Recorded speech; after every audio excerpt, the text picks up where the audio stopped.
May mga documentaryong true crime na hindi lang nakukwento, kundi iniiwan tayong nagdududa sa mga sumunod na pangyayari. Habang tumatakbo ang mga camera, nag-aalala ang mga manonood sa etika dahil nagiging sensationalized ang mga trahedya. Numero 10. Hindi kailanman mabubura sa ating alaala ang kwento ni Eliza Lam, lalo na't patuloy itong lumalabas sa media. Ang insidenteng kinasangkutan ng 21 anyos na turistang Canadian ay kumalat sa mga blog, itinampok sa maraming top 10 list at tinalakay sa mga dokumentaryo at serye. Mga dokumentaryong serye gaya ng Crime Scene at The Vanishing sa Cecil Hotel. Noong 2021, natapos ni Joe Berlinger ang una at nag-iisang season ng docu-serye at pagkatapos ay inilabas ito. Ikinuwento nito ang malungkot na pagkamatay ni Eliza Lam na trahedyang nasawi sa Cecil Hotel sa insidenteng ngayon itinuturing na aksidente. Ipinapakita ng dokumentaryo ang lugar ng kaso, ang Cecil Hotel mismo na may madilim na kasaysayan ng maraming krimen, mga kriminal at masasamang gawain. Matapos pag-usapan ang pagkawala at pagkamatay ni Eliza Lam, tinalakay ng serye ang nakakalason at malupit na internet culture. Ang mga nagpakilalang investigador ay gumawa ng walang basehang teorya na nagdulot ng harassment sa inosente at sumagabal sa tunay na investigasyon. Nang talakayan ito sa dokumentaryo, napansin ng mga manonood at kritiko ang hindi maganda nitong pagtanggap. Ang opinyon ng mga kritiko at quote, isang malungkot na kwento na hindi maganda ang pagkakalahad. Isang dokumentaryo na quote, nilibing ang kaso sa ilalim ng di kanayas-nayas na terya ng sabwatan at matabang reenactment. Ikinasar ng mga manonood ang pagpapakita ng crime scene sa web sleuth culture at paggamit ng walang saysay na impormasyon sa ilang episode. Bagamat patas naman ang talakayan, marami ang di natuwa dahil pati mga dokumentarista ay pinatulan ang mga teora kaya hindi sila nasiyahan sa serye. Hindi lang ginawang katatawanan ng dokumentaryo ang isang trahedya sa pamamagitan ng mga teoryang puno ng konspirasyon, kundi nabigo rin itong magbigay ng mga sagot na layunin nito habang inaanunsyo pa ring nalutas na ang misteryo. Bilang siyam, ang The Inventor ay isang Amerikanong dokumentaryong pelikula noong 2019 na ginawa ni Alex Gibney. Tungkol ito kay Elizabeth Holmes at sa kanyang kumpanyang Theranos. Itinatag ang Theranos noong 2003 at pinago ang medical na industriya gamit ang teknolohiya kayang magsagawa ng 200 pagsusuri gamit lang ilang patak ng likido. Paglipas ng ilang taon, nalaman na halos kasinungalingan ang pinagmulan ng kumpanya. Hindi gumagana o hindi umiiral ang mga makinang nagpasikat kay Holmes bilang revolusyonaryo. Nabunyag ang panlilinlang noong 2015 dahil sa investigative series ng Wall Street Journal. Dahil dito, nagsagawa ng investigasyon ang mga ahensya ng gobyerno. Isinara ang laboratorio ng Theranos at si Holmes ay naging sentro ng media scrutiny. Ikinuwento ng inventor ang pag-angat at pagbagsak ng kumpanya gamit ang mga bihirang video ni Holmes habang nagbibigay siya ng magagarbong pahayag tungkol sa halaga ng kanyang kumpanya. Bagamat naabot ng dokumentaryo, ang layunin nitong talakayan ang pag-angat at pagbagsak ng Theranos at Elizabeth Holmes. Pinatikos ito dahil hindi pinanagot ang tagapagtatag. Perpektong inilarawan ng consensus ng mga kritiko sa Rotten Tomatoes na nagsabing ang The Inventor ay hindi tahasang kinokondena ang mga ginawa ng tagapagtatag ng Theranos na si Elizabeth Holmes, ngunit sa halip ay nagbibigay ng komprehensibong pantalakay sa iskandalo. Sa madaling salita, walang laman ang kwento. Nadismaya ang mga manonood at kritiko dahil hindi nabigyang nanaw ng dokumentaryo ang isipan ni Holmes kahit siya ang sentro ng palabas. Naghintay ang marami ng paliwanag sa ginawa niya, ngunit walang sagot na dumating. Ayon sa mga kritiko, mas naging kritisismo sa startup ang pelikula kaysa pagbubunyag ng pinakamalaking iskandalo sa kasaysayan ng medisina na pakana ng iisang utak. Numero 8. Noong 2019, nilabas ng producer na si Dan Reed ang dokumentaryong Leaving Neverland tungkol kina Wade Robson at James Safechuck na nagsabing biktima sila ng Amerikanong mang-aawit na si Michael Jackson. Inilarawan ni Reed ang pelikula bilang pag-aaral sa sikolohiya ng pang-aabuso sa menor de edad gamit ang kwento ng mga pamilyang niloko ng isang mandaragit na nagkunwaring pinagkakatiwalaan nila. Ang pelikula ay binuo sa mga detalyadong pagmalarawan ng pang-aabuso na di umano'y naranasan ni James mula 1988 hanggang 1992 at sinasabi ni Wade na nangyari ito mula 1990 hanggang 1996. Sabi nila, nangyari ang pang-aabuso sa iba't ibang lugar tulad ng Neverland Ranch, tahanan ni Michael Jackson. Sabi nila, inakala ni Jackson na romantiko ang ginawa niya, pero nung tumanda sila, napagtanto nilang mali pala yon. Ipinapakita ng dokumentaryo sa mga manonood ang umano'y mga pangyayari, epekto at trauma ng mga biktima. Tinalakay ng Leaving Neverland ang mga tema ng brainwashing, therapy session at kawalan ng tiwala. Namayani rin sa pelikula ang isang paniglang na pananaw. Nahaharap ang Leaving Neverland sa kritisismo dahil sa pagiging isang panig at hindi pagsama ng opinyon ng pamilya, kaibigan o kinatawan ni Jackson. Ang mas nakakagulat pa, isa sa mga lalaking ito, si Wade Robson, ay dati na nagpatotoo sa ilalan ng panunumpa bilang pagtatanggol kay Jackson. Iginiit na walang nangyaring illegal. Noong 1993 at sa paglilitis noong 2005, sinabi ni Wade sa pulisya at sa korte na hindi kailanman nagpakita ng hindi tamang pag-uugali si Jackson. Noong 2013, 4 na taon matapos pumanaw ang mga awit, pinawi ni Wade ang datingang pahayag at nagsampa ng kaso laban sa ari-arian ni Jackson. Inilalahad ang paratang ng 7 taong pang-aabuso. Lumabas siya sa dokumentaryo para ipagtanggol ang pahayag na naging biktima siya ng pang-aabuso ni Jackson. Hindi tinanong ng dokumentaryo ang pagbabago wala pagtatanggol sa akusado hanggang sa pagsasampa ng kaso laban sa kanya. Walang cross-examination sa Leaving Neverland. Nililaites si Michael Jackson sa pelikula pero walang nagtanong sa mga biktima para questionin ang kredibilidad nila. Ipinagpapatuloy ng dokumentaryo ang isang panig at kulang sa kredibilidad na kwento nito dahil hindi ito nagpakita ng anumang ebidensya na sa huli ay nagresulta sa pagpapawalang sala kay Jackson. Hindi patas na nililitis ng pelikula ang lalaking wala para ipagtanggol ang sarili o magbigay ng panig. Nagbunsod ito ng pagtutol at nagkaisa ang mga taga-suporta at tagahanga ni Michael Jackson upang ipagtanggol ang kanyang pamana. Pito. Ang The Jinx ay isang American true crime documentary series tungkol kay Robert Durst, isang nahatulang mamamatay tao. Ang unang season ng serye, inilabas noong 2015 ay may 6 na episodes na tumatalakay sa buhay ni Durst. Ang pagkawala ng kanyang asawa, pagpatay kay Susan Berman at pagputol sa katawan ng kapitbahay niya si Morris Black. Pinaghihinalaan ang paksa sa unang 2 pagpatay at umamin sa pangatlo. Iginiit pa rin ang kanyang pagiging inosente. Sa season na ito, pinibigyan ng mga manonood ng pananaw sa iba't ibang ebidensya, kabilang ang paghahambing ng sulat kamay ni Durst at isa pa na sinasabing isinulat ng mamamatay. Parehong halos magkapareho ang pagkakasulat ng 2 sulat. Sa pagtatapos ng season, nagulat ang mga manonood nang umalis si Durst sa interview room na nakakabit pa ang mikropono. Kaya narinig ang tahimik pero nakakasirang pagdadaldal niya na naging malaking pagbubunyag. Sa The Jinx Season 2, tinutukan ang pag-aresto at paglilitis kay Robert Durst dahil sa pagpatay kay Berman. Dito, nakiwala natin ang isang mahalagang papel sa kaso, isang saksi na nagangalang Chinga Chavan. Nang lumabas si Durst sa dokumentaryo, hindi pa siya pinaghihinalaan, inaresto o nahatulan sa mga krimen. Alam ng lahat na isa siyang inosente at malaya.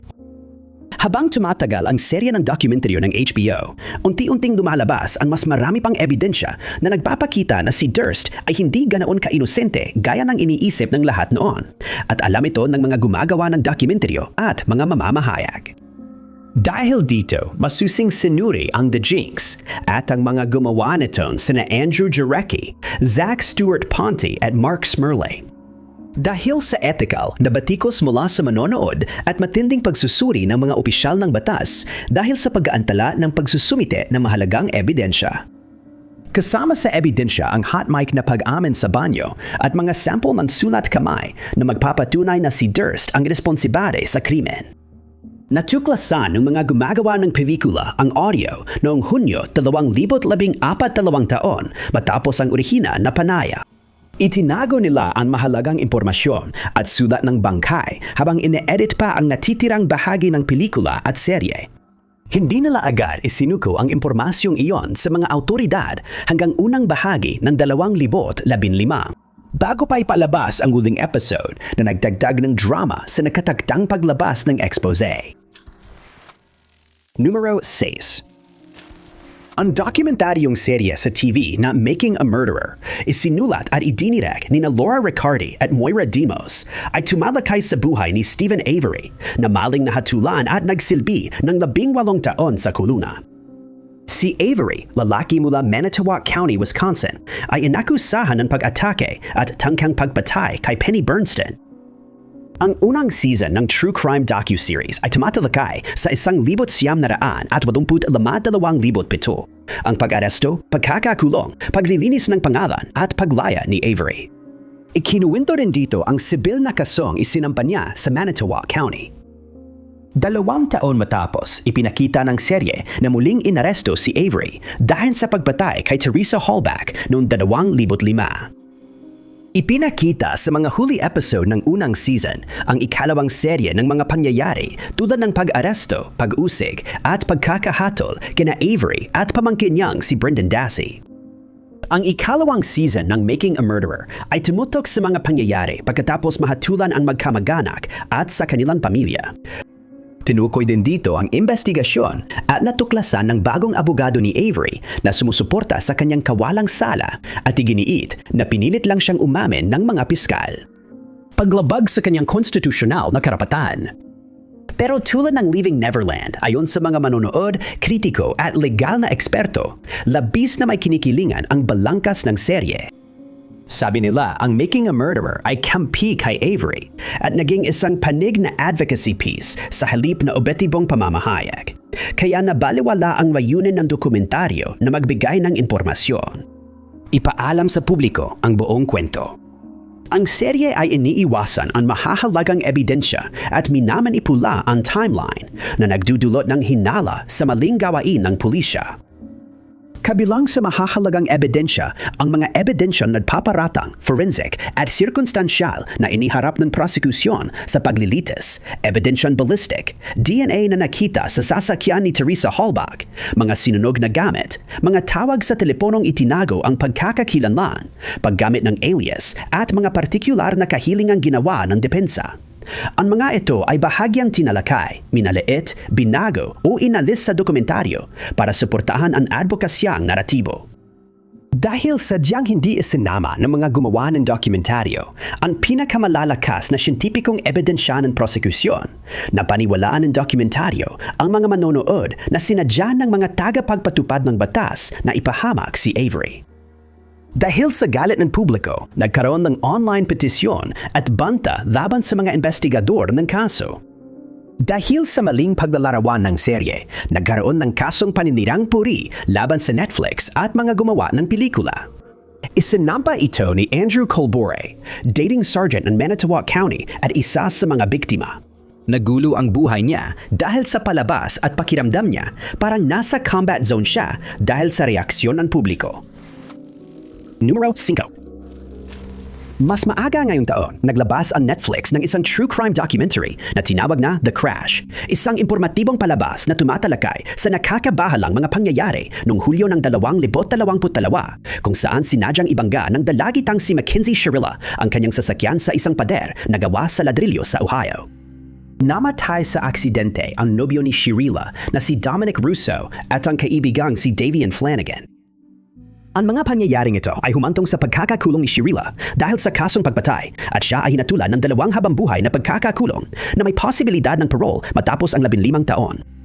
Ipinunto ng depensa na nakaranas siya ng medical na insidente dahil sa POTs at nawalan ng malay, pero hindi tinanggap ng hukom ang depensang iyon.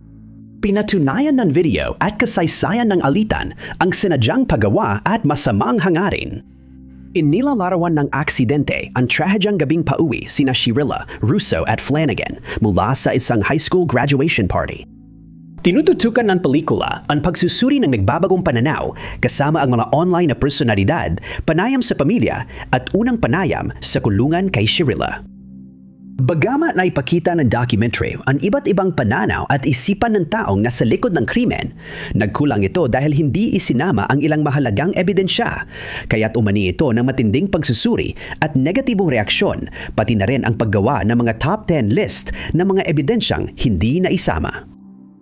Ipinakita ng aksidente sa mga manonood ang natuklasan at paliwanag ni taga-usig Tim Troop na kumuha ng eksperto sa sasakyan para suriin ang insidente.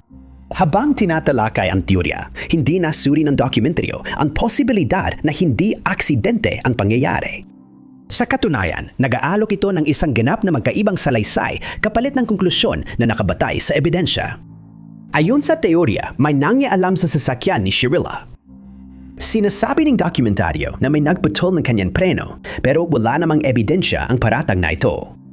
Detalyadong tinalakay ng dokumentaryo ang CCTV footage ng insidente, ngunit hindi nabanggit na hindi iyon ang unang beses ginamit ni Shirilla ang rutang iyon.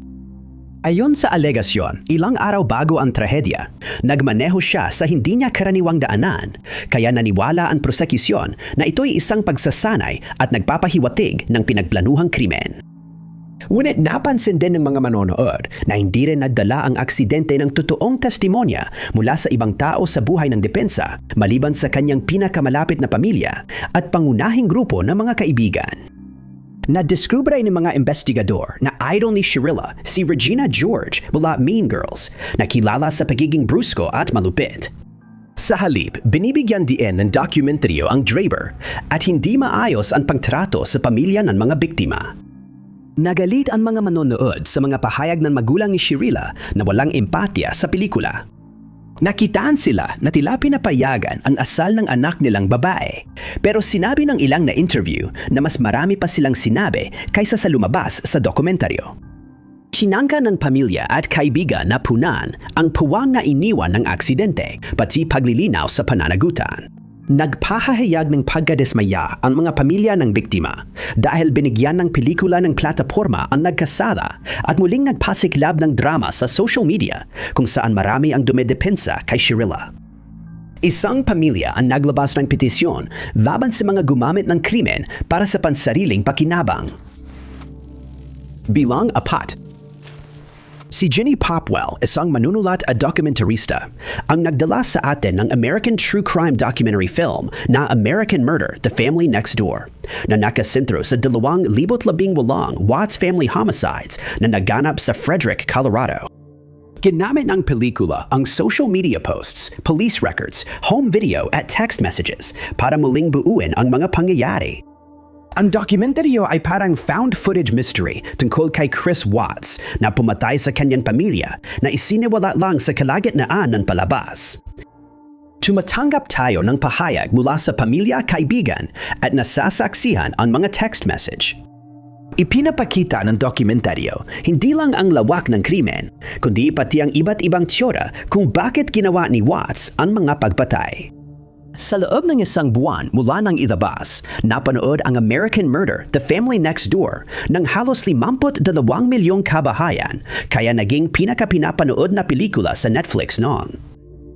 Sa 52 milyong kabahayan sa unang buwan ng pagpapalabas, nasaksihan ng mga manonood ang paglabag sa privacy at pagsasamantala sa ngalan ng aliwan.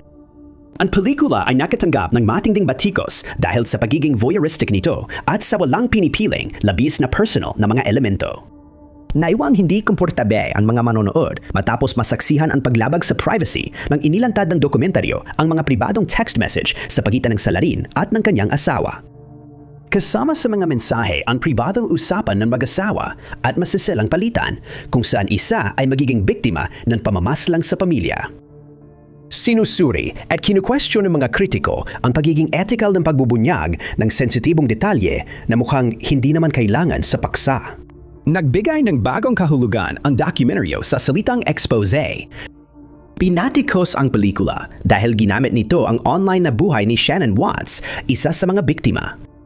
Dahil sa paggamit ng social media, hindi sinasadya ng dokumentaryo na nagbukas ito ng pagkakataon para busisiin ng mga tao ang buhay ng biktima, tulad ng pag-aasawa at pagpapalaki ng anak na humantong sa pagdududa at pag-akusa sa kanya.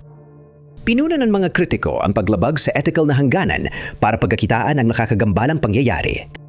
Ang mas malala pa, ang dokumentaryo na layuning suriin ang likas na dahilan sa likod ng mga naganap na pagpatay at ilantad kung bakit ito nangyari at ano ang nagtulak sa ganoong kalupitan ay nabigong sagutin ang alinman sa mga tanong na iyon. Hindi ito nagbigay ng anumang psikolohikal na pag-unawa sa isipan ni Chris Watts at nabigo rin itong talakayin ang mga babalang palatandaan ng karahasan sa tahanan, bagkus ay mas pinili nitong gawing sensasyonal ang isang trahedya. Pengatlo. Ang What Jennifer Did ay Canadian true crime documentary na inilabas sa Netflix noong 2024, isinulat at idinirek ni Jenny Popwell. Tinutukoy nito ang kaso ni Jennifer Pan, isang Canadian na nagplanong patayin ang kanyang mga magulang sa Markham, Ontario noong 2010.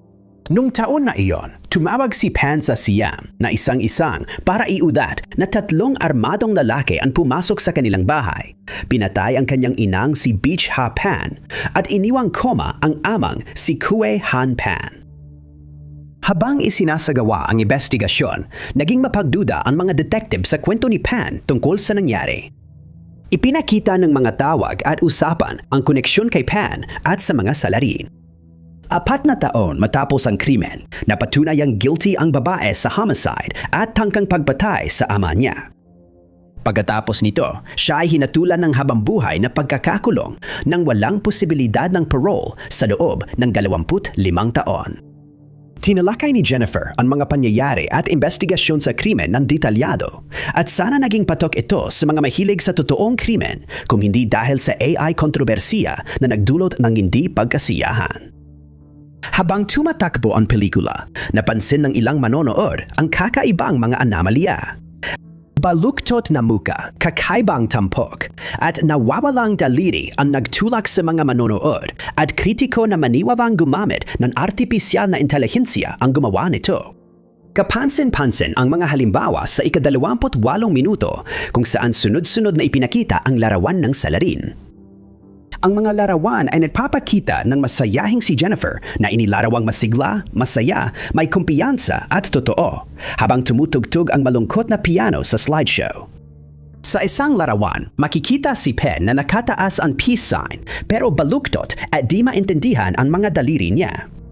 Sa larawan, makikita sa likod ang mga litratistang nagpapakita ng walang saysay na kuha. Sa isa pang larawan, isa sa mga harapang ngipin ni Pen ay mahaba at halos dumikit sa ibabang ngipin. Sa parehong larawan, mukhang wasak ang isa niyang tainga. Ito ang mga karaniwang problema na nararanasan ng AI kapag sinusubukan nitong iguhit ang isang tao. Kaya nagiging madali para sa mga nanonood na malaman kung totoong tao ang kanilang nakikita o kung peke ito. Kapag ang AI ay bukas at libre para sa lahat, maraming tumututol, lalo na sa pagmamanipula ng tao at mga totoong pangyayari. Sabi ng mga kritiko, normal na ang AI-generated na material sa libangan gaya ng movie posters. Pero ang paggamit nito para gumawa ng mga larawan ng isang totoong tao ay tiyak na magdudulot ng pagdududa. Ang paggamit ng ganitong mga elemento sa isang dokumentaryong totoong krimen na nakabase sa totoong buhay ay nagbubukas ng pinto sa paggawa ng peking realidad para manipulahin ang isang kwento na tunay na nangyari.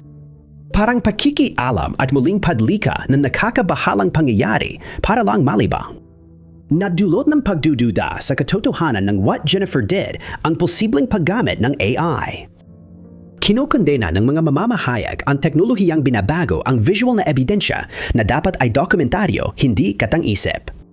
Ang pag-edit ng kasaysayan at paggawa ng peking larawan ng tao ay pakikialam sa katotohanan.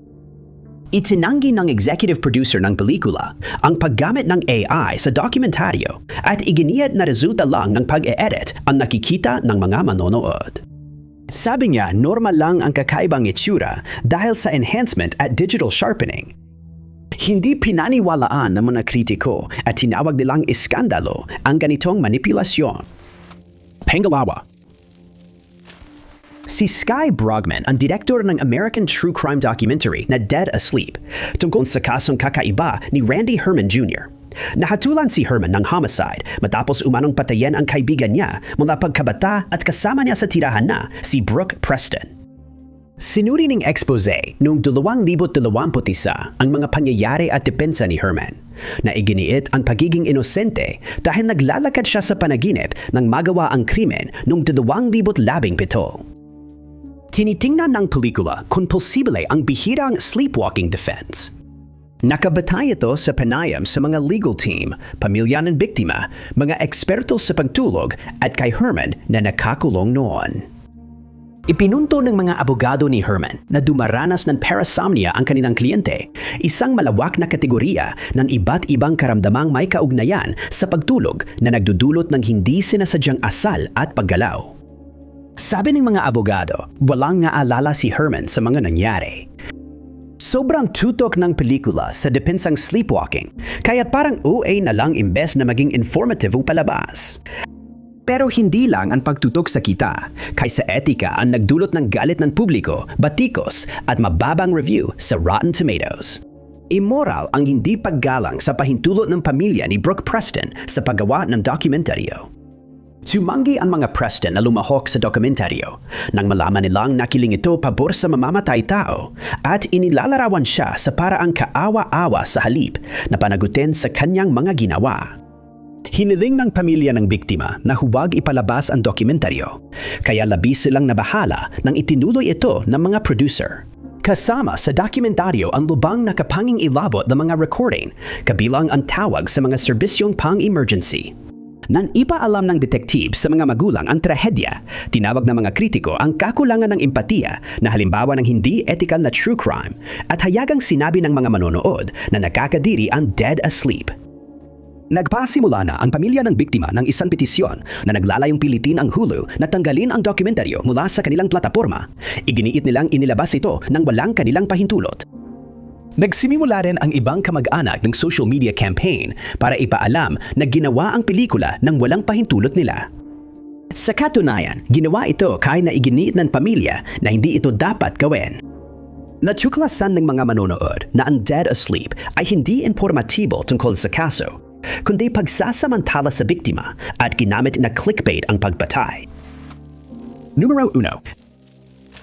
Ang Tinder Swindler ay isang British true crime documentary na gawa ni Felicity Morris. Ipinalabas ito sa Netflix noong 2022 na nagkwento ng buhay ni Simon Leviev na gumamit ng kilalang dating application na Tinder para makipag-ugnayan sa mga walang kamalay-malay na tao at manipulahin sila sa emosyonal na paraan upang suportahan ang kanyang marangyang pamumuhay. Ginamit niya ang dahilan na kailangan niya ng pera para makatakas sa kanyang mga kaaway upang makakuha ng pinansyal na suporta mula sa kanyang mga biktima. Umiikot ang pelikula sa mayamang negosyante ng diamante na si Simon Leviev na mahilig maglakbay gamit ang jet at pumasok sa buhay ng mga kababayan online upang lokohin sila at makakuha ng milyon-milyong halaga mula sa kanila. Ipinapakita nito kung paano ginamit ng mga Norwegian na investigative journalist ang kanilang kakayahan sa investigasyon upang matuklasan ang tunay na pagkakakilanlan ni Leviev at nakumpirma nila na ang tunay niyang pangalan ay Shimon Hayat sa tulong ng kanyang kasintahan na si Eileen Coleman. Ibinunyag nila sa publiko ang madilim niyang kasaysayan at tunay na pagkatao. Kahit mataas ang rating ng Tinder Swindler na 7% sa Rotten Tomatoes at puro positibo review mula sa mga kritiko, naranasan pa rin ng dokumentaryo ang ilang hindi magagandang pagtanggap. Kahit na biktima sila ng pandaigdigang panlilinlang, matinding pambabatikos sa internet ang hinarap ng mga babaeng lumabas sa dokumentaryo dahil sa maling paglalarawan sa pelikula. Sa madaling salita, nagbigay ito ng puwang para sa mga kwento ng pagsisi sa biktima at misogynia. Sabi ng mga kritiko at komentador sa social media, ang mga babaeng walang koneksyon sa mga manloloko ay tinatawag nilang gold digger at nakuha lang daw ang nararapat sa kanila dahil nahulog sila sa mayamang lalaki. Tinanong ang mga biktima kung bakit sila madaling malingwang na nailihis ang atensyon mula sa layunin ng dokumentaryo. Ipakita ang sopistikadong psikolohikal na pagmanipula ng manloloko. Imbes na magampanan ng expose ang layunin nito, Binago ng victim blaming ang kwento at nagpakita ng seksistang hati kung saan pinalalabas na kulang sa katalinuhan ang mga babae. Hindi sinasadyang pinanalaganap ng dokumentaryo ang ganitong kwento kung saan si Simon Levive ay inilalarawan lamang bilang isang mapanlikang manloloko na dapat sana ay nabisto na ng mga biktima. Hindi lang babae ang maling na inlarawan sa Tinder swindler, pati si Peter Koleski, bodyguard ni Levive na madalas kasama sa biyahe, ilang beses ding lumabas sa pelikula. Ipinakita siya na parang pinoprotektahan ang mga illegal na gawain ni Levive. Pero sa totoo lang, ginagawa lang niya ang kanyang trabaho para matiyak na walang pisikal na kapahamakan na mangyayari kay Levive. Nagbanta si Koleski ng demanda sa Netflix sa pamamagitan ng cease and desist letter dahil inilagay siya ng Tinder swindler sa masamang imahe at ginamit ang kanyang mga video at larawan nang walang pahintulot sa dokumentaryo. Sinabi niyang nasira ng pelikula ang kanyang reputasyon at nawala ang kakayahan niyang makapagtrabaho. Ipinaliwanag ni Koleski na naloko rin siya ni Levive at hanggang ngayon ay hinihintay pa rin niya ang kanyang pera mula sa manloloko. Iginit ni Koleski na alisin ang dokumentaryo sa platform, humingi ng publikong paumanhin ang Netflix at bayaran siya ng $5.6 bilyong bilang kabayaran. Tumanggi ang Netflix na magbigay ng komento tungkol sa lumalalang problemang ito nang lapitan sila ng mga mamamahayag. Maraming salamat sa panonood, mga kaibigan. Kung nagustuhan ninyo ang video na ito, siguraduhin pindutin ang like button. Huwag niyo ring kalimutang mag-subscribe at i-click ang notification bell para lagi kayong updated sa lahat ng aming mga susunod na uploads. Ako nga pala si Top 5 Unknowns at makikita tayo muli sa susunod.